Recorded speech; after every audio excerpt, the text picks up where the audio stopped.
Two women dragged my daughter's wheelchair off the playground while she screamed, and nobody in the crowd moved. "She scares the other kids," Karen announced, arms crossed, like removing a disabled 7-year-old was mercy. "I'm Rachel, single mom, financial analyst, raising Mia, who has cerebral palsy and the biggest laugh in Ohio. We'd moved into Brookhaven Estates 3 months earlier, chasing a fresh start and a decent public school.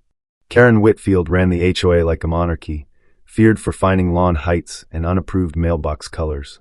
Neighbors whispered she'd bankrupted 2 families over paint disputes, yet nobody ever formally challenged her. That Tuesday, Mia was giggling on the swing when Karen marched over, clipboard in hand, frowning hard. "Wheelchairs aren't playground equipment," Karen said loudly, and frankly, her noises upset the other children. I froze, then stepped between them, voice shaking. "She's a child. She's allowed to be here." Karen smiled coldly. "Not according to Section 12 of our Community Conduct Guidelines. I'll show you." By Friday, a laminated notice appeared. Playground reserved for neurotypical children during peak hours, 4 to 6 p.m. Parents I'd waved to for months suddenly avoided eye contact, unwilling to cross the HOA president. I emailed the board demanding the sign's removal. Karen replied within minutes, copying the entire community. "This isn't personal, Rachel. It's about maintaining property values and appropriate community standards for everyone." I discovered the sign referenced a bylaw section that, oddly, didn't exist in our official documents. At the next meeting, Karen produced a signed petition from 12 residents supporting the restriction. 3 of those 12 pulled me aside afterward, swearing they'd never signed anything, confused and embarrassed. Someone had forged their names, and Karen controlled every original copy of every HOA document. For 2 weeks, nothing happened. Mia returned to the playground quietly, and I let myself relax. Then a manila envelope arrived, an anonymous complaint to Child Protective Services questioning my parental fitness. The caseworker was kind, but I sat rigid through questions about a life I'd never neglected. The complaint cited unsafe recreational choices and referenced dates matching Karen's own meeting minutes exactly.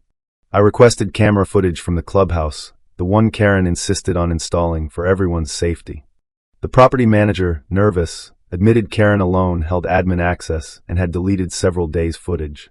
A retired locksmith neighbor, Walter, quietly told me Karen once bragged about handling problem families personally. I learned Karen's own grandson had been removed from a different HOA years ago for similar reasons. She hadn't fought that decision back then. Instead, she'd apparently learned exactly how to run one. I started requesting public records, HOA financials, board election results, bylaw amendment histories, everything documented. Buried in a 5-year-old filing, I found Karen had never actually won her last board election. She'd simply declared herself reappointed, forging the vote count while the Real winner moved away confused. At the emergency meeting, I stood before 40 neighbors holding printed evidence, hands trembling but steady. Karen forged the petition. Karen deleted footage. Karen has been president illegally for 4 years running.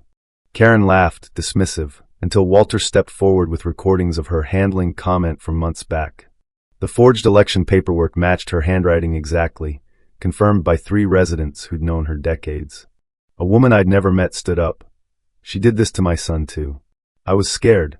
One by one, silenced families finally spoke, each story echoing mine, each name added to evidence. The board voted unanimously to remove Karen effective immediately, stripping her access and authority that night. Legal referrals followed for fraud and forged signatures. Karen left the meeting alone, unescorted, unapologetic. The playground sign came down within days, and Mia's laughter returned, louder than any complaint ever was. We stayed in Brookhaven after all, proof that one quiet fight can rebuild an entire community's trust.